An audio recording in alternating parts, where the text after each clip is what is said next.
मार्गी लावायचे। मला आपल्याला एकच गोष्ट सांगायची की मागच्या काळामध्ये या शहरामध्ये अत्यंत चांगल्या पद्धतीचा निधी आणून कोणाचंही सरकार असो, ते शिवसेनेचं सरकार असो, भारतीय जनता पार्टीचं असो, महाविकास आघाडीचा असो, कोणत्याही सरकारने आजपर्यंत संगमनेरला निधी देताना कधी अन्याय केला नाही।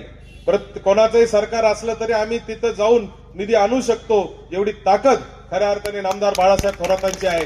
आजही बाळासाहेब थोरातांचं लेटर हेड घेऊन जर मी गेलो तर पहिलं, किंवा मी जर एखाद्या मंत्र्याकडे गेलो तर पहिला मंत्री मला प्रश्न विचारतो का बाळासाहेब कसे आहेत, बाळासाहेबांचं काय चाललंय।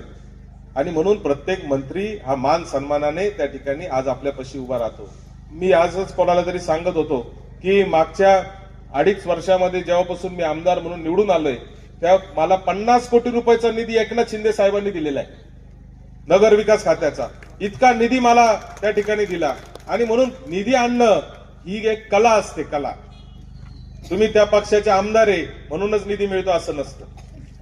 निधी आणण्यासाठी संबंध असावे लागतात, तिथं पाठपुरावा करावा लागतो, तिथं कशा पद्धतीने सरकारीमध्ये फाईल तयार करावं लागतात, कशा पद्धतीने पत्रव्यवहार करावा लागतो, प्रत्येक टेबलवर जात जात जात आपल्याला त्याचा पाठपुरावा करावा लागतो। आणि मला तुम्हाला एवढंच सांगायचंय का मागच्या एवढ्या वर्षांचा जो अनुभव आमच्या पाठीशी आहे त्याच्यामुळे खऱ्या अर्थाने हे सगळं शक्य होतं। आजही मी छाती ठोकपणे सांगू शकतो की उद्याच्या नगरपालिकेला कुठलाच निधी कोणाचंही सरकार असलं तरी कमी पडणार नाही, याची गॅरंटी मला खऱ्या अर्थाने आहे।